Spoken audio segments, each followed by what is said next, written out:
요실금 수술을 하신다고요?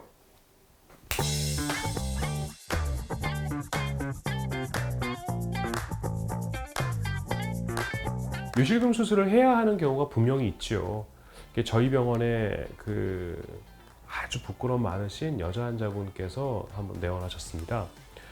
여러 병원을 전전하셨고 주로 산부인과를 많이 다니셨던 것 같습니다. 수술에 대한 권유를 받고 이미 여러 검사를 다 마치고 오셨고, 근데 나 정말 수술하는 거 맞아요? 라고 되게 좀 독특한 어떤 질문으로 내원하셨어요. 요실금 수술은요, 복압성 요실금, 혼합 요실금, 이런 경우에 수술을 하게 되는데요. 무슨 얘기냐?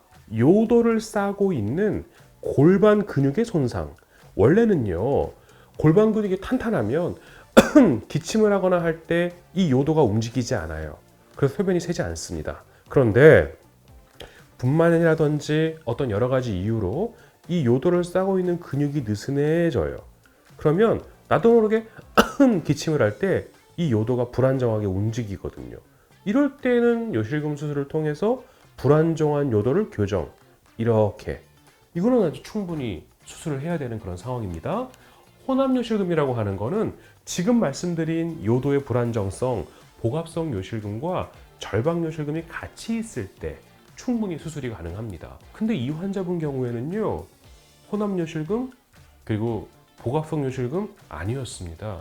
절박 요실금이라고 하는 과민성 방광으로 인해서 생기는 요실금이었어요. 대부분의 증상은 이렇습니다. 내가 화장실을 자주 가고 밤에도 소변 마려우며 깨면서 소변을 참지 못하고 화장실 가다가 급해서 급박요와 동반된 요실금, 절박 요실금이라고 하거든요. 이런 경우는 요실금 수술하지 않습니다. 이런 경우는 약물, 그리고 행동요법, 케겔 운동 등이요. 약물에 반응하지 않는 경우에 방광 보톡스, 이런 거를 고려해 볼 수 있거든요. 지금 이 환자분은 약 잘 드시고 계십니다. 케겔 운동 열심히 하고 계시고 요실금 지금 보이지 않습니다. 절박 요실금은 수술하지 않습니다. 수술하는 요실금, 복압성 요실금과 혼합 요실금에서만 수술을 합니다. 소변 보다가 똥이 마려워서 얼른 소변을 잠그고 다시 앉아서 이렇게 보는 경우도 뭐 문제가 있는 건가요? 아니, 소변을 보다가 대변이 마려우면 그냥 대변 소변 같이 보면 되지 왜 그걸 참아요? 아니 이렇게 서서 보다가 잠그고 이렇게 다시 앉아야 네네. 남자분이 서서 소변을 보다가 네네. 대변이 마렵다. 네. 그럼 그땐 참아야죠. 그렇죠. 그러니까 그것도 뭐 문제가 있나요? 안 참았을 때 문제가 되지 않을까요? 그렇게 참았을 때 너무 자주 참게 돼서 똥이 마려우니까 그때마다 이렇게 잠그게 되면 좀뭐 요도나 이런 데 문제가 있거나 그러지 않나요?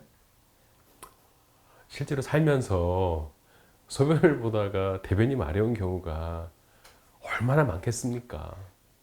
최대한 어떻게 안 끊고 이렇게 자연스럽게 연결할 수 있는 방법이 있을까요? 소변